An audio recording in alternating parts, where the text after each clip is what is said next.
તો આદ્યશક્તિ કોણ છે? આદ્યશક્તિ એ છે કે જ્યારે કોઈનાથી પણ તમારું કામ ના થાય ત્યારે એ તમારું કામ કરી શકે છે. સ્ત્રી તત્વ શું છે? કે સ્ત્રી માટે આપણે કથાની શરૂઆતમાં વાત કરીને ફેમિનિઝમની બહુ વાત થઈ રહી છે. સ્ત્રીને અધિકાર આપો, સ્ત્રીને સન્માન આપો. તો આપણે આપણી દેવીઓને તો જોઈ હશે. દરેક દેવી છે એ કેવા સુંદર સજી ધજીને બિરાજમાન રહે છે. મા મહાલક્ષ્મીને જુઓ, કમળ પર બિરાજમાન છે. મા સરસ્વતીને જુઓ, હંસ પર બિરાજમાન છે. મા આદ્યશક્તિને જુઓ, વાઘ પર બિરાજમાન છે. દરેક દેવ શું કરે છે? ભગવાન મહાદેવ ત્રિશુલ લઈને ઊભા છે. નારાયણ ચક્ર લઈને ઊભા છે. બ્રહ્માજી વેદ લઈને ઊભા છે.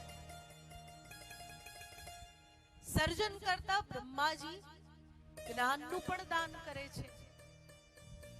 પાલન કરતા શ્રી હરિ નારાયણ પ્રેમનું દાન કરે છે.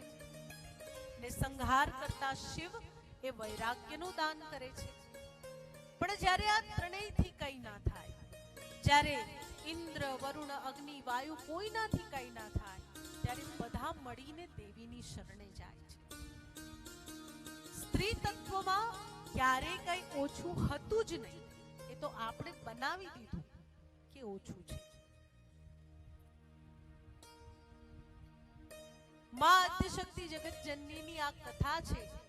એ કથામાં અનેક મંત્ર, અનેક સ્તોત્ર, 12 સ્કંદમાં આવેલી આ કથા, 18,000 શ્લોકોમાં લખાયેલી આ કથા, જે મહર્ષિ વેદ વ્યાસે લખી છે.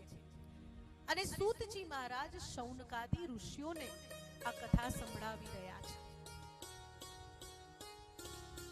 શ્રીમદ દેવી ભાગવતના મહાત્મ્યમાં કહ્યું છે કે એ સમયે, જે સમયે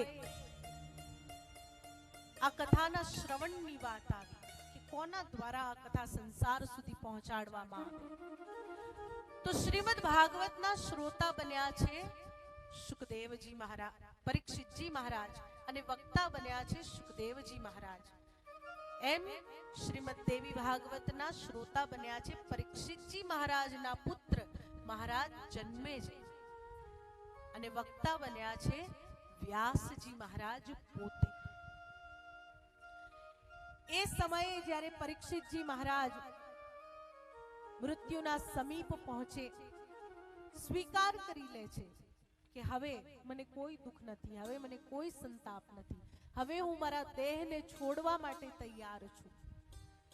ધ્યાન અવસ્થામાં બિરાજમાન થઈને જ્યારે પોતાના દેહનો ત્યાગ કરે, ત્યારે મહારાજ જન્મે જઈને એમ લાગે છે કે તક્ષકના કરડવાથી જ મારા પિતાનું મૃત્યુ થયું છે.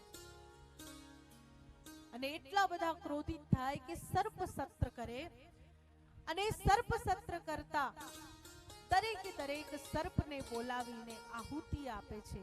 અને તે સમયે જ્યારે તક્ષકનો વારો આવે, અને તક્ષક તે સમયે વ્યાસજી મહારાજના શરણમાં જાય કે હું શું કરું, અને વ્યાસજી મહારાજ આવીને જન્મેજયને રોકે, જન્મેજયને શાંત કરે, અને એમને કહે છે કે આ બધી આદ્યશક્તિની લીલા છે, આ બધી દેવીની લીલા છે. તો કહે કોણ દેવી, કોણ આદ્યશક્તિ? મેં તો કૃષ્ણ વિશે સાંભળ્યું છે, મેં તો નારાયણ વિશે સાંભળ્યું છે, પણ આદ્યશક્તિ વિશે તો મેં ક્યારેય નથી સાંભળ્યું. કોણ આદ્યશક્તિ? એ આદ્યશક્તિ એ પ્રકૃતિ કે જેમની અંદર આ સંસારના નિયમોને પણ પરિવર્તિત કરવાની શક્તિ છે.